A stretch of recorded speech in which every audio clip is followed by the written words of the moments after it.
quiet shadows of a northern Vietnamese village, a young woman seeks healing, but instead unleashes something never meant to return: a cursed womb, a spirit born not to live, but to haunt, and a ritual that ends in silence, but not peace.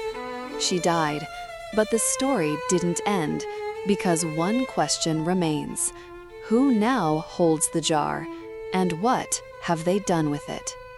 This is The Infant Spirit, a true story of guilt, blood, and something that refuses to be forgotten.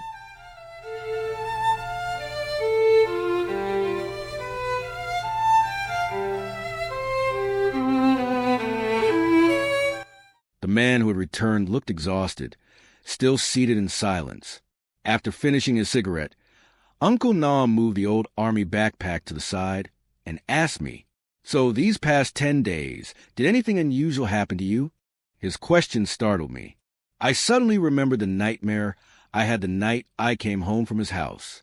I replied, "Yeah, actually, the night I left here, I had a terrifying dream. 2 dreams, actually, both the same. I saw Aunt Muon get hit by a truck, completely crushed, and you were beheaded right in front of my house. If Mom hadn't woken me up, I might have died from fright. It felt so real." Uncle Nam listened attentively. Under the yellow light, he reached into his pocket and pulled out a small black pouch. It looked exactly like the one Aunt Muon had given me. "You still have your pouch, right?" I touched my neck. Of course, I was still wearing it. I pulled it out from under my shirt and nodded. I wear it all the time. Only once did I forget and take it off while showering, but I quickly put it back on. Strangely, the pouch no longer gave off that soothing scent it once had. The hardened bits inside, which I assumed were dried herbs or roots, were now reduced to a powdery residue, like ashes. Uncle Nam let out a long sigh. "Kids these days, always forgetful. Lucky nothing happened. Place the pouch here. I'll explain what it does later. Now go make us some tea. This is going to be a long story, my forgetful friend." I jumped up, boiled water in the electric kettle, washed the polished black teacups, warmed the teapot, and brought it all to the table. I set everything down and looked at Uncle Nam, curiosity burning inside me. "Please, Uncle, tell me everything. I've been dying to know." He had already shut all the doors and dimmed the lights. The room was quiet. Uncle Nam sat in silence for a moment, as though waiting for something. Then he looked at me and said, "All right, let's begin. You must be wondering where we've been these past 10 days, right?" I nodded eagerly. "Yes, and about taking Van to Hoa Bin to break the curse. I thought you said you weren't leaving for another 3 days. He poured a cup of tea, took a slow sip, and began. "One thing at a time. It's all over now. Let me tell you everything that's happened during those 10 days. Right after I left that day, Aunt Muon and Uncle Nam quietly went to Van's house without anyone knowing. They wanted to see the cursed place for themselves. Uncle Nam still seemed shaken as he recounted it. That house was full of death. Even an ordinary person could feel how dangerous it was. As for Aunt Muon, just one look, and her eyes started to bleed. That house was overflowing with resentment, injustice, and sorrow. All I felt was that we needed to leave. Fast. But she kept staring at it and muttered one word. Blood. Swallowing hard, I hung on to every word. According to Uncle Nam, seeing Aunt Muon frozen, staring at the house while blood trickled from her eyes, was horrifying. He had to drag her away. As they got into the car, she said, "We can't go home. Don't answer any calls." I'm almost certain it saw me. As Uncle Nam wiped the blood from her left eye, he hesitated. "But what about breaking the curse?" She replied, "Don't worry. In 3 days, someone will bring Van to Hoa Bin. I already arranged it. We can't meet her again. It's too dangerous. The woman who brought her to our house twice is also at risk. We're running out of time. We have to see my father tonight." And so that night, they didn't return home. They drove straight to Hoa Bin to meet the curse breaker, her father. Uncle Nam said, "That night, I drove till midnight to get us to the village. The mountain roads were pitch dark. I wanted to drive slowly, but Muon kept urging me. Faster! It's following us. I could feel she was fighting something dangerous. I'd never seen her so afraid. At exactly 11:52 p.m., they arrived at the home of Master A Company, in the local Muong dialect. He was called Mo Ako, a shaman known for his power over dark arts and spirit summoning. He was nearing 100 years old. Some said 90, others claimed more. No one knew for sure. But legends of his curse breaking had been told for generations. When Van's case came up, villagers would murmur, another outsider coming to settle some grudge. Or, upon seeing the pale, weakened visitors, if Mo Ako can't help you, you're already dead. That's how renowned he was. When they arrived, they didn't even need to knock. The old man was waiting. Aunt Muon collapsed the moment they stepped in. Without missing a beat, Master Ako handed Uncle Nam a pale yellow liquid in a bowl. Sit her down and give her this. She'll sleep and recover. If the body hasn't crossed the threshold, but the spirit's already here, something's wrong. Her soul's been suppressed. After Aunt Muon drank, they laid her on a bamboo bed. Uncle Nam sat by the fire while the old man puffed his pipe, waiting to hear their story. Within 2 hours, Aunt Muon awoke, startled and disoriented. Then she saw her father and husband and remembered everything. She stood, weakly made her way to them, and dropped to her knees.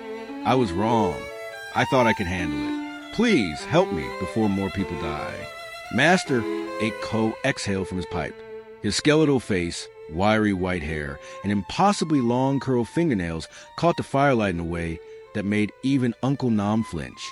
Few had seen him in person. Fewer still had forgotten his face.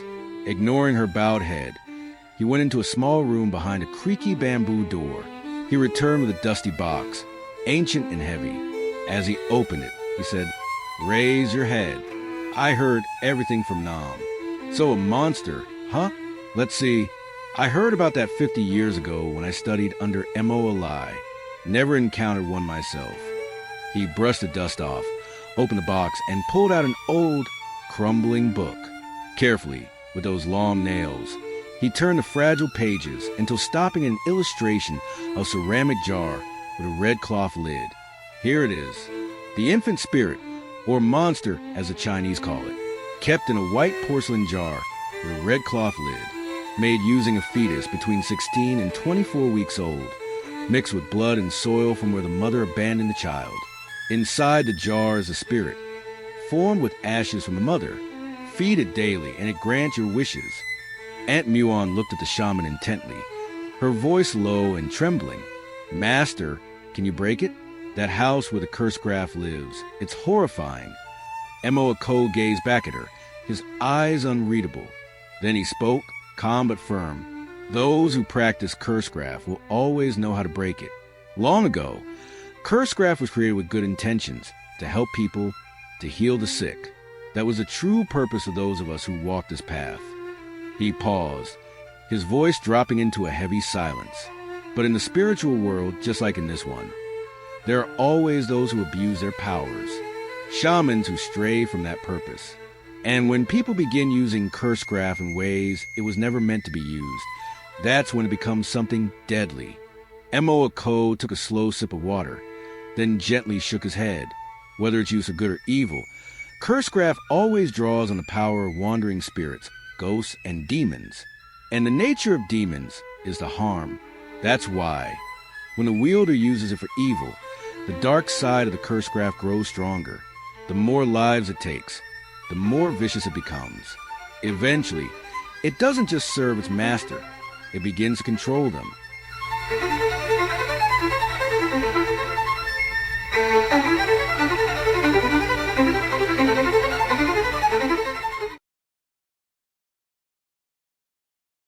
The room fell into a tense silence as everyone listened to the old shaman's words. "From what you told me," he continued, "that little demon has already killed many people. And now, it's clearly in control of its master. I can't promise anything.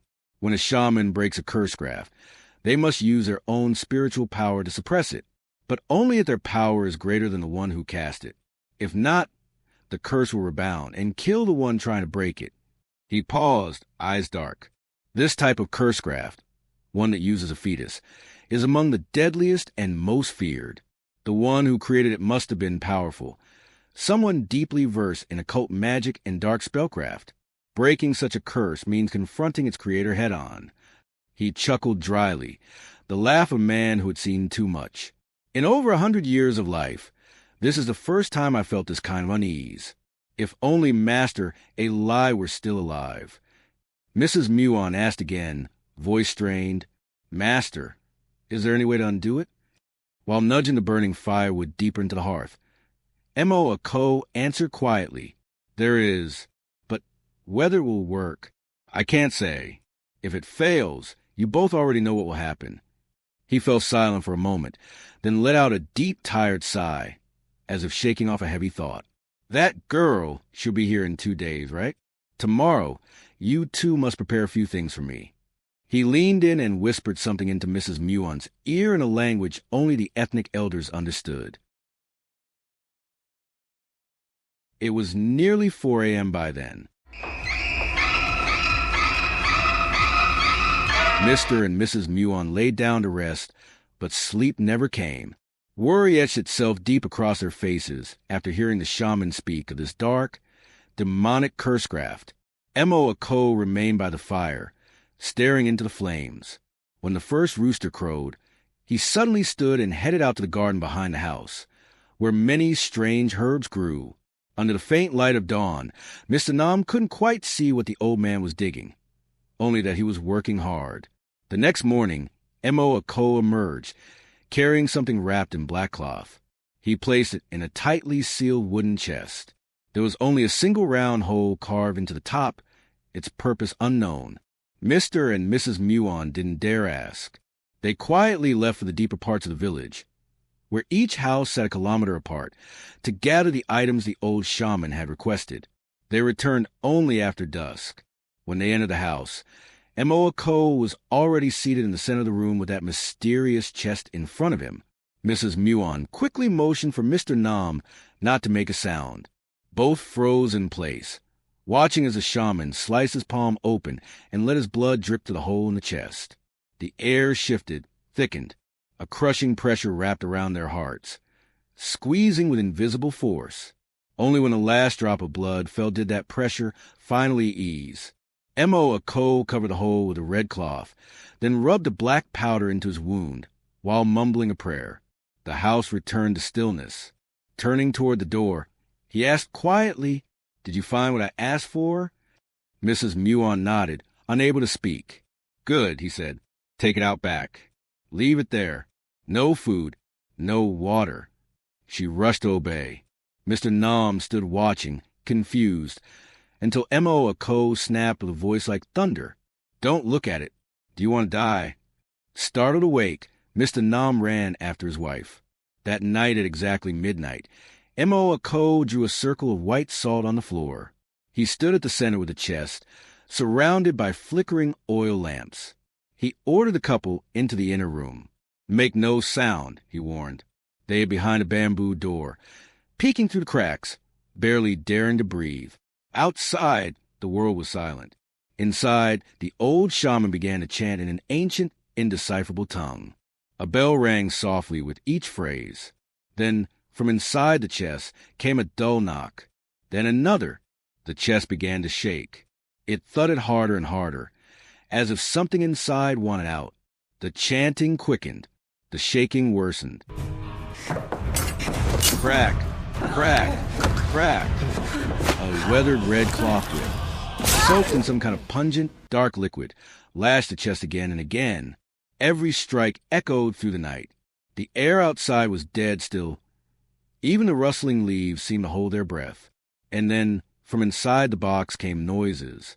Whispers, moans, hissing. The sound of something scraping against the wood, like someone clawing at it with broken glass. Every hair on the couple's bodies stood on end. Still, Mo Ako didn't stop. He kept whipping, again and again. Finally, the sounds died. The chest fell still. But from the base, a thick black fluid began to leak, dark like blood, but colder somehow. The whip fell silent in his hand. Emo Ako pressed 4 yellow talismans with twisting runes onto each side of the chest. Then he slowly lifted the red cloth.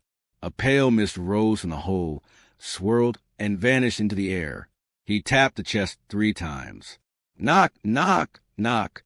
Then, once again, he sliced open his other palm and let more blood flow in.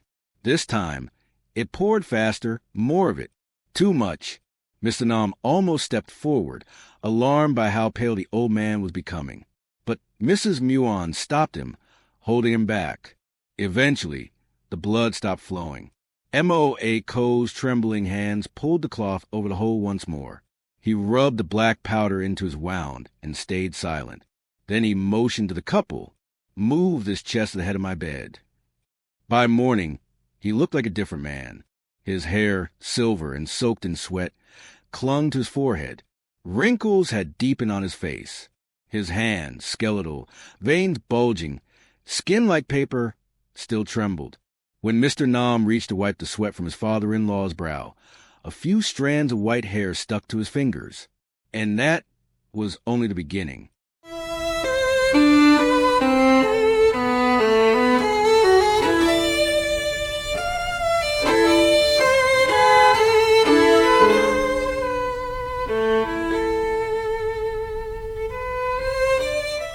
Aunt Phuong watched helplessly as her niece was bound in ropes. It took all their strength to drag Van into M.O.A. Ko's house. Around the hut, charms and talismans dangled from thick cords strung like a web. The deeper they moved inside, the more violently Van convulsed. Blood seeped from her eyes. She screamed. Let me go. Let me go.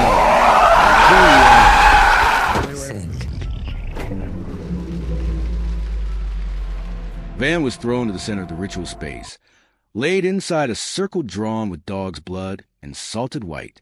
At each direction, for black and bronze statues loomed. M.O. Ko sat above them all on a raised platform, mumbling incantations. Cold swept through the room, dimming the air with a sinister chill. Mrs. Muon approached Van's backpack and removed a small white porcelain jar, placing it in the circle across from a shallow bowl of water. At the opposite end stood the mysterious wooden chest. As Van thrashed, tearing her wrists against the red ropes, M.O. Ko stepped into the circle, whip in hand. He pulled 4 golden cords from the bronze statues and tied them all to the porcelain jar. Then he opened the wooden chest and carefully removed a strange herbal plant, broad emerald leaves, and at its center a pristine 5-petal white flower. He nodded to Mrs. Muon. It was time. She brought forth the offering, a white chicken she had searched the deep forest for. For 3 days it had lived in the garden of Cursecraft, starved and untouched. When she retrieved it, she found centipede corpses beneath the roots of the Cursecraft, split open, half-eaten.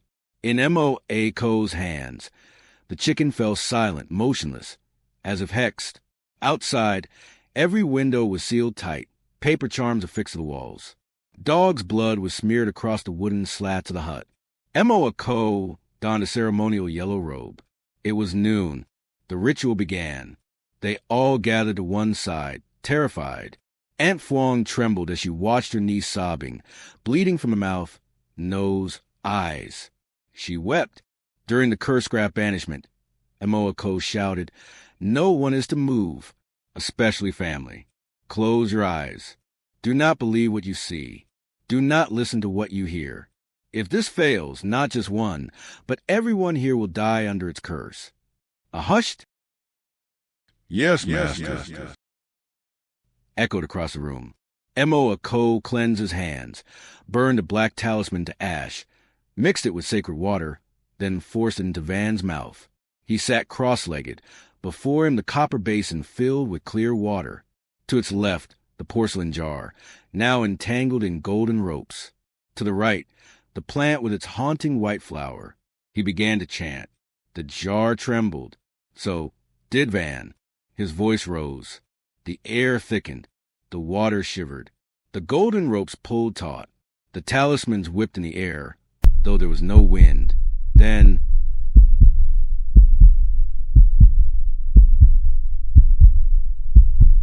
Laughter, crying, whispers. Children's voices echoing through the room.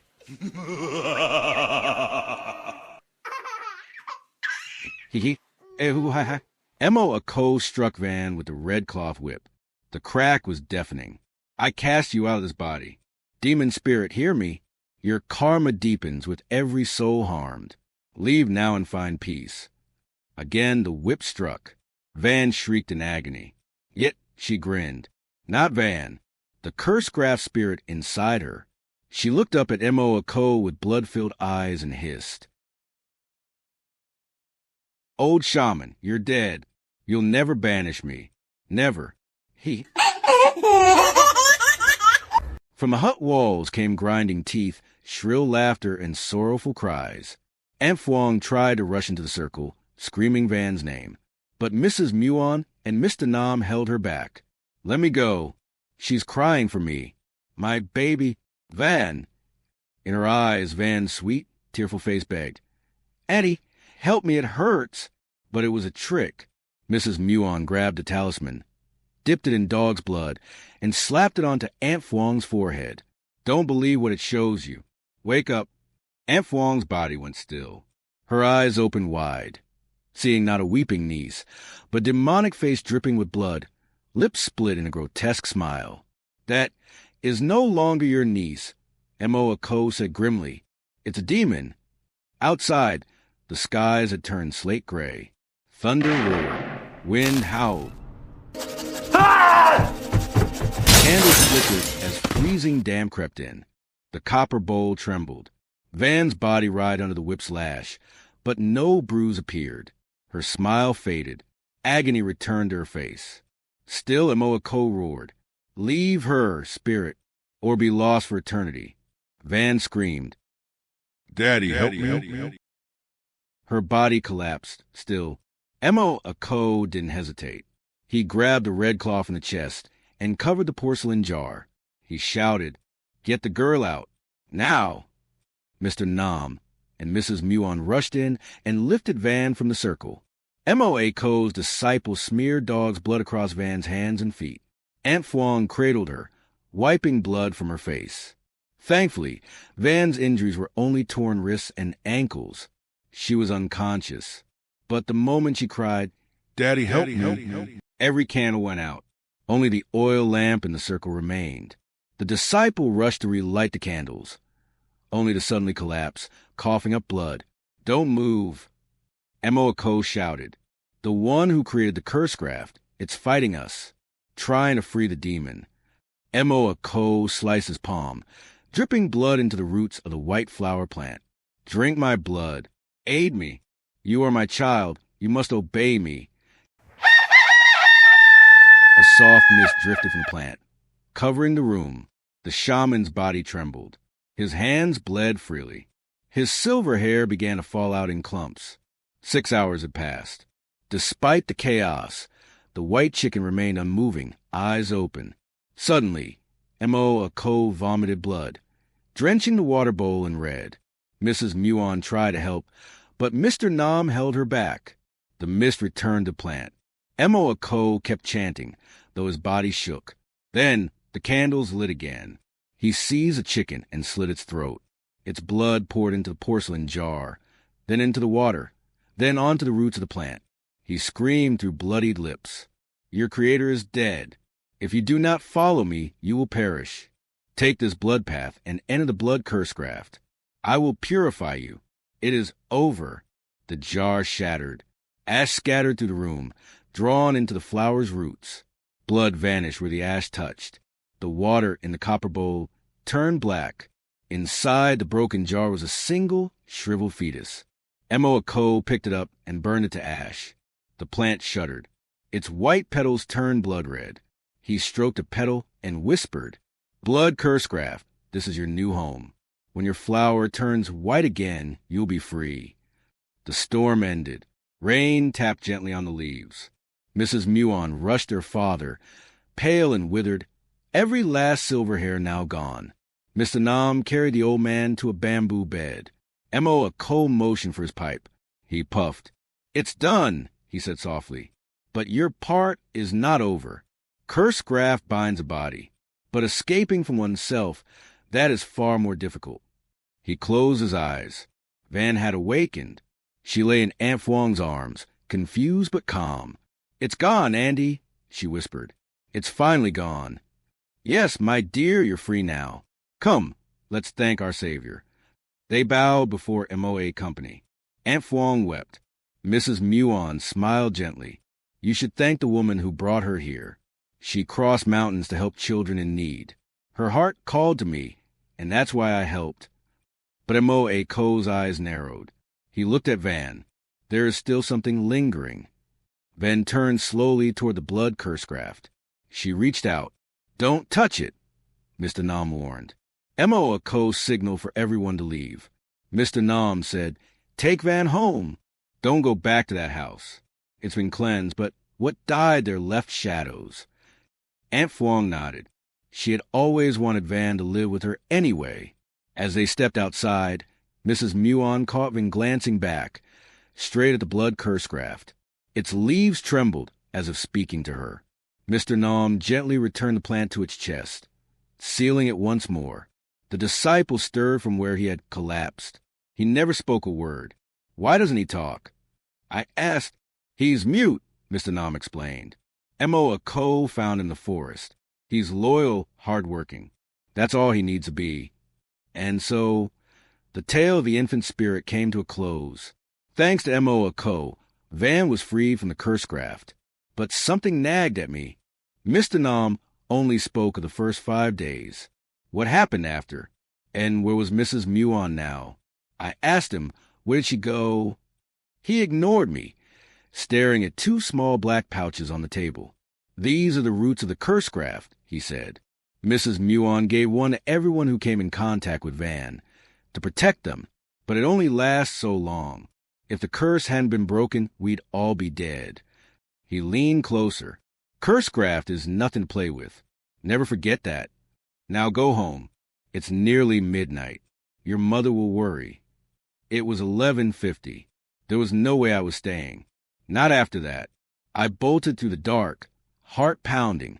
When I got home, I knocked and knocked. No answer. Finally, just as the clock struck midnight, my mom opened the door. "You still know how to come home, huh? Out since evening like some ghost." I apologized and ran to my room. Lying in bed, I wondered, what was Van doing now? Had she left Hoa Bin for good?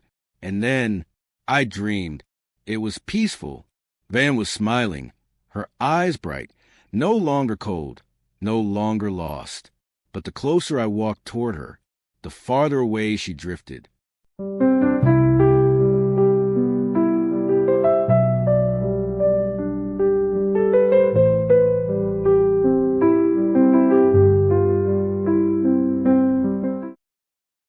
The woman approached the gate, glancing around nervously, but said nothing. Usually when my aunt and uncle were home, the gate was open, or anyone visiting had scheduled an appointment beforehand. She must have come looking for them, not knowing they were both away. Seeing her hesitation, I gave the hungry dog a light pat on the head and walked toward the gate. "You're here to see Mr. Nam and Mrs. Muon, right?" I asked. She seemed to recognize me, even though we'd never spoken before. It made sense. I had been around both times she brought Van here. I'd always been a guy lingering inside, listening in. She stammered, No, there's no one home." I nodded. "They're not here. Mrs. Muon's been gone since, well, that time. Mr. Nam probably went out this morning. Do you want to come in? I can call him and see where he went." She quickly waved me off. No, that's not necessary. Thank you." She seemed to have something on her mind, but I didn't press. What I really wanted to ask was something else. Still, I overheard her mutter under her breath, "How come no one's home now of all times?" I spoke up. "Oh, right. What about that girl, Van, who came with you last time? Is she doing okay now? I heard everything's been resolved." The woman gave me a startled look. She probably didn't expect I'd know anything about the curse graft incident. It's true, though, my aunt and uncle usually kept these things incredibly quiet. If I hadn't overheard that terrifying story about the spiritual curse, I never would have imagined what kind of mystical work they actually did. She didn't respond, and honestly, it annoyed me a little. I wasn't trying to intrude, just genuinely curious. At the very least, she could have said, "I don't know." I walked up closer to the gate and asked again, "Well then, can I at least get Van's address? I'd like to visit her sometime in Tai Bin. It should be safe now, right?" The woman looked at me with a mixture of sympathy and caution. It wasn't surprising. Van was beautiful, and for a guy like me to ask about her after seeing her just a couple of times, maybe it made sense. I added quickly, "I really don't mean anything by it. After hearing her story, I feel for her. She deserves a better life after everything she's been through. I just want to know she's doing okay. Honestly, I even dreamed about her the other night." I stopped mid-sentence, mortified. Crap, I just said I dreamed about her. Smooth move. She gave a small smile and said, "I don't actually know where Van lives. I've never been to her house. Her aunt was always the one who brought her here." That was my opening. I jumped on it. "Then can you give me her aunt's address? I'll ask her myself." Now she looked truly surprised. "How do you know her aunt's name is Phuong?" I grinned.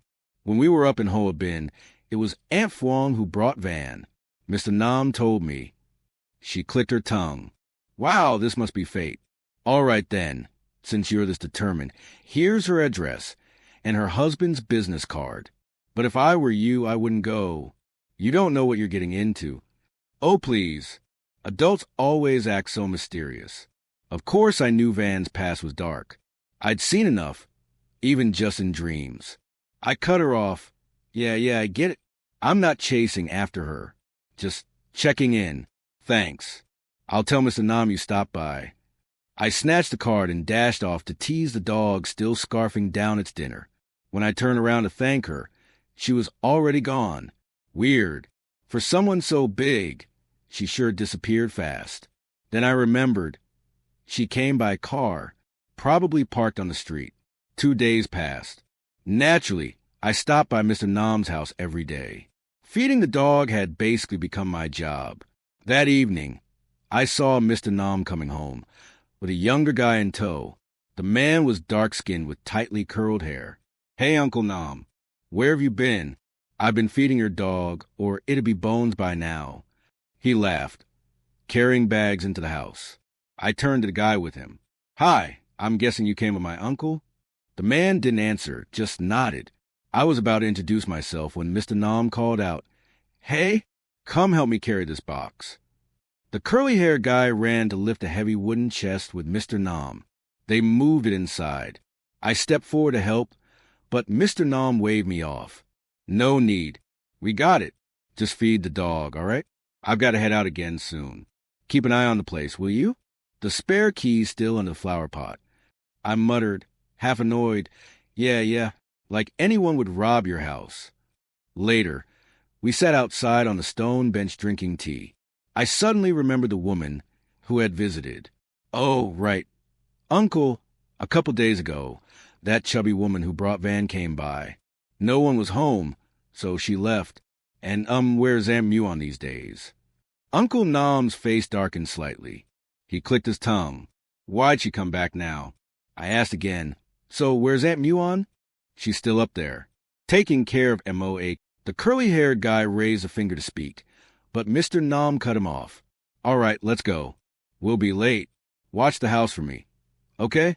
I'll bring you some ethnic snacks next time. Gotta run.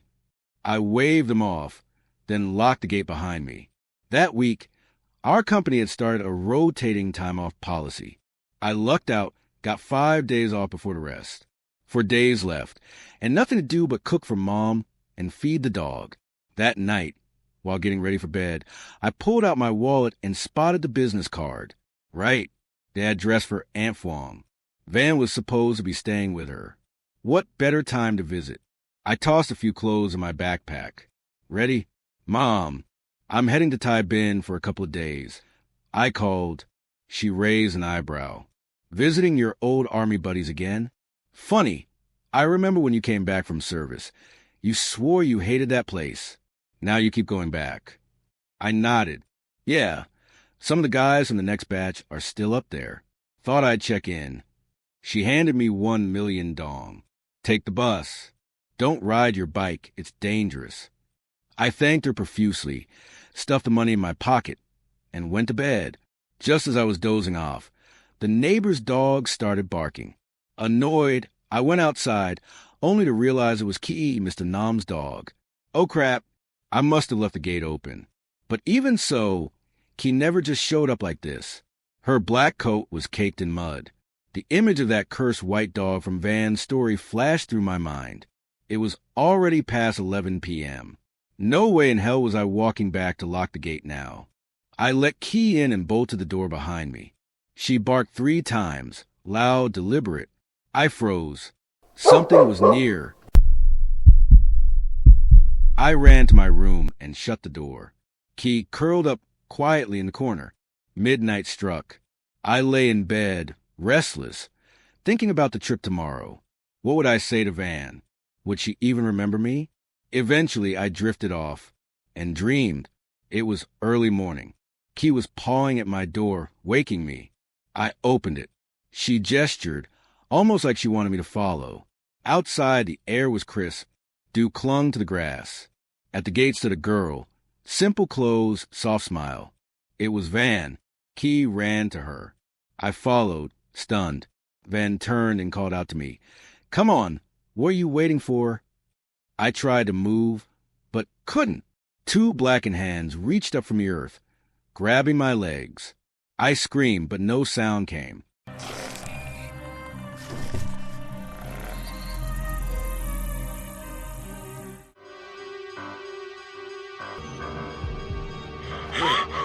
Only about a 20-minute drive, the taxi driver said casually.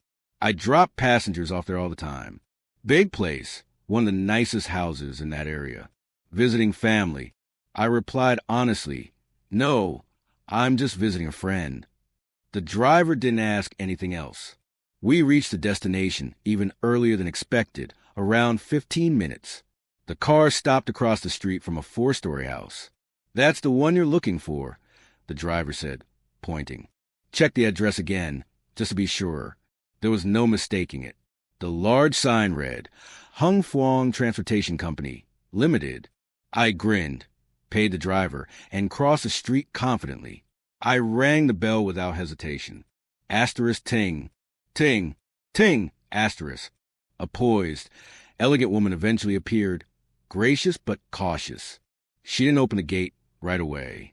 Sorry, but who are you? She asked politely. Guessing she was Aunt Phuong, I asked, Are you Van's aunt? Mrs. Phuong. Hearing Van's name, her face softened. She opened the gate slightly. Yes, I'm Phuong. Are you a friend of Van's? I scratched my head. Well, not exactly a friend, but I know her through my aunt and uncle, Mr. Nam and Mrs. Muon. I've heard everything about her story. I just came to check on her. She let me in. The house was spacious. The first floor functioned as an office, though strangely everything was closed up. Maybe it was their day off. She offered me tea. As I looked around, my eyes kept searching for traces of Van. Mrs. Phuong spoke gently. Van doesn't live here, but I was just at her place this morning. She'll be happy you came. I felt guilty for bothering her. Thank you so much. I just want to see how Van's doing. That's all. She drove me about 8 kilometers to a peaceful residential area. The house was massive, like a small estate, with beautiful ornamental trees in the front yard. Despite the grandeur, it felt empty, not eerie, just lifeless. We walked in. The stone path was clean, the air fresh. No trash, just a few dry leaves swaying the breeze. Inside, I saw the familiar sofa, where Van used to fall asleep watching TV. The European-style kitchen, the massive fridge, where in Van's story, a withered hand once reached out. I stared, shivering at the memory. She's upstairs, Mrs. Phuong said, leading the way. We climbed to the 2nd floor. She opened the door to a spacious room, a shrine. On the altar were pictures of a man and a woman, who looked like they could be her relatives. That's Van's parents, she said. I felt uneasy, but I came to see Van. She began to cry and motioned toward a smaller altar in the corner. I stepped forward and froze.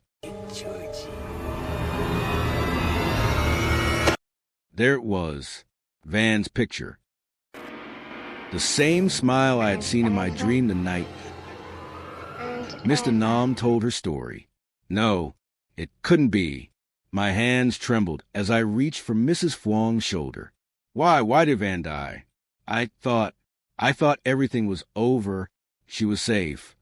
Tears streamed down my face. She sobbed beside me, in a room filled with the dead. After some time, she calm enough to speak. We lit incense together, and then she led me into Van's room, on the 3rd floor. The room was tidy, the laptop still open, headphones plugged in. From the balcony, you could see the backyard where strange things once happened beneath the longan tree. She handed me a folded letter. Her voice cracked. This is where Van took her life, just 2 days after returning from Hoa Binh. She was going to move in with me. She wanted to come home first, to pack, to pay respects to her parents. She was happy, she continued, voice distant. She laughed the whole way back. But the next day, she didn't answer her phone. We broke in, found her on the bed, sleeping pills scattered everywhere, and this letter on her desk. I opened it with trembling fingers. Van's final words, written in soft, smudged ink. To my dear aunt, I'm sorry I disappointed you. I know everyone wants me to live a better life, to build a new future.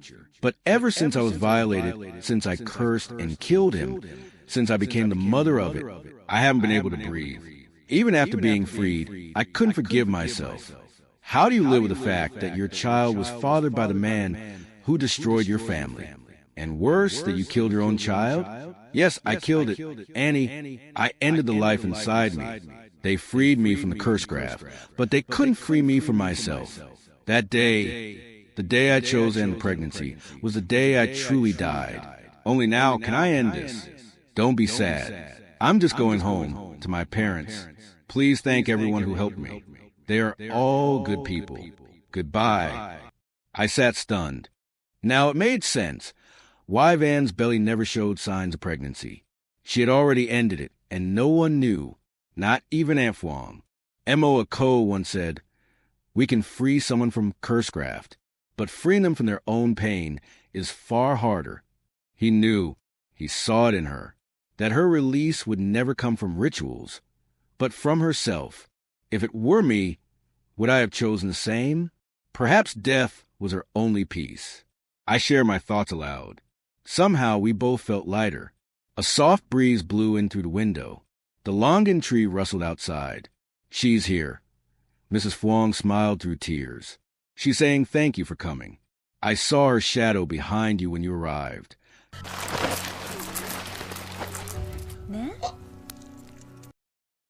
It was time to leave. I glanced at Van's room one last time. Mrs. Phuong insisted on making me a family dinner before I left. She called her husband, Mr. Hung, to pick up ingredients. The dinner was warm, joyful. It felt like Van was there. Afterward, as we entered the house, I saw her again, the round woman who visited Mr. Nam. Mrs. Phuong exclaimed, "My, you're here? Why didn't you call?" So her name was Mai. She smiled at me. "Did you find what you were looking for?" I frowned. "Why didn't you tell me the truth?" Her smile deepened. "Because someone with you didn't want me to." "What do you mean?" "Think back. Didn't anything feel strange?" And then I remembered the dream where Key led me. Van's voice calling me. How Key ignored me in the morning, but barked when I left. The empty seat beside me on the bus. Mrs. Phuong saying she saw someone behind me. Van had been with me all along. Chills ran down my spine. Mrs. Mai asked, "Have Mr. Nam and Mrs. Muon returned yet?" I replied, "Mr. Nam came back briefly with another man. Then they left. Haven't seen Mrs. Muon in ages." She sighed. "Well, it makes sense. When the greatest shaman in the region passes, it takes time. Mo Ko's teachings can be passed on easily." I was stunned. Mo Ko died? She gasped and covered her mouth. Oh, no, I didn't mean to say that. Please, don't tell anyone. It all made sense now. After dinner, Mr. Hung offered to drive me all the way home. I tried to decline, but he insisted. Their young son, Tit, tugged at my sleeve. Will you come visit again? He asked. I smiled and ruffled his hair. If I get the chance, I will. As we drove away, Mrs. Phuong wiped away tears. That's exactly what Ven said the last time she left. Mr. Hung dropped me off at 9 p.m. I thanked him and walked inside. Mom, I'm home. I shouted, rode back in a private car, no less. She scolded from the laundry area. You act like it's a big deal. Eat anything yet? Laughing, I asked, where's Key? Did you feed her? She ate already, Mom said, probably wandered off. I left the gate open. Worried, I grabbed an umbrella and ran to Mr. Nam's house. It had started raining heavily. Key was barking at the house. The gate was still open. She wasn't barking at me. She was barking into the house. I called her, but she growled instead, fixated. Then I heard it. Knock, knock, knock. The wooden chest. The same one Mr. Nam and that quiet man carried in. It was shaking. There was a red cloth draped over it. Key barked furiously. Her fur stood on end. Her eyes glowed red in the dim light. I backed away and bumped into a backpack Mr. Nam had brought back from Hoa Bin. The zipper was slightly open. Inside, something white and ceramic. My hands shook. I slowly unzipped it. A flash of lightning lit the room. Inside the bag, a white porcelain jar with a red cloth lid. I stumbled backward, heart pounding. Then my foot hit something solid behind me. I froze. Key went silent. She turned toward me. I felt it. Something behind me. Its breath chilled my skin. A whisper rasped beside my ear. You're curious again, aren't you?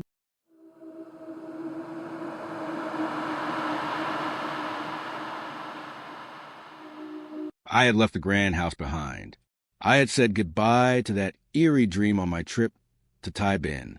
I had read Van's final letter. I had seen a soul pass on. And so the story ended. Or more precisely, that was the ending everyone believed to be the end. But then the white porcelain jar appeared again, and a soft whisper brushed past my ear. You're curious once more, aren't you? Perhaps none of us truly know what happened after the exorcism. The story in Hoa Bin ended with Van's death, but was the spirit? It really laid to rest?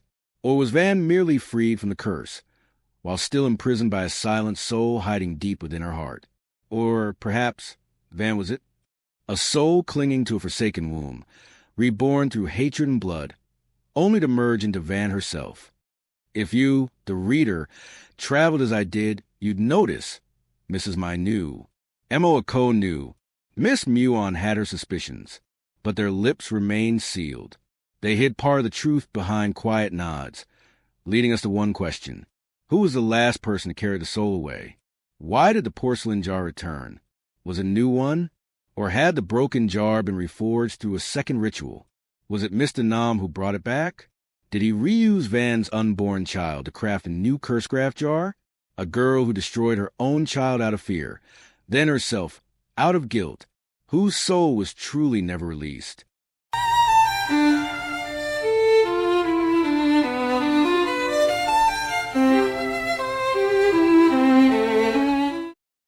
The story ends with the narrator returning. He folds the tale shut like a man staring down truth. And back home, in the rain and barking of Key the dog, only one thing remained: a white porcelain jar with a red cloth lid. We believed everything had been resolved, but the jar is a symbol of incompleteness, a buried secret, or a curse never truly broken. The question isn't whether it still lingers, but who holds it now. If it truly was Mr. Nam, the quiet man tied to Muon's family, then why did he carry it? Was it out of protection? Or was he a new shaman, continuing Mo Ako's path? A suspicious clue. Mr. Nam came home a mysterious curly-haired man they carried in a wooden chest. That night, the chest began to rattle. A jar appeared in the backpack. In the room, tapping sounds. Talk, talk, talk, talk. Could a new curse graph cycle be awakening? Or is the narrator the one destined to inherit the secret? The dreams of Van, the shadow behind him, the empty seat beside him on the bus. Was it all coincidence? Or carefully arranged for someone who was never just a witness? And a deeper question, did it ever want to be exorcised? Or did it simply want to be seen? Acknowledged? Loved? Maybe the most haunting thing wasn't Van's scream or the blood from her eyes, but the final whisper, "You're curious once more, aren't you?" Not everyone hears that voice. Only those who step too far past the veil between real and unreal, between casting out and binding in, between saving and holding on. The white jar still sits there.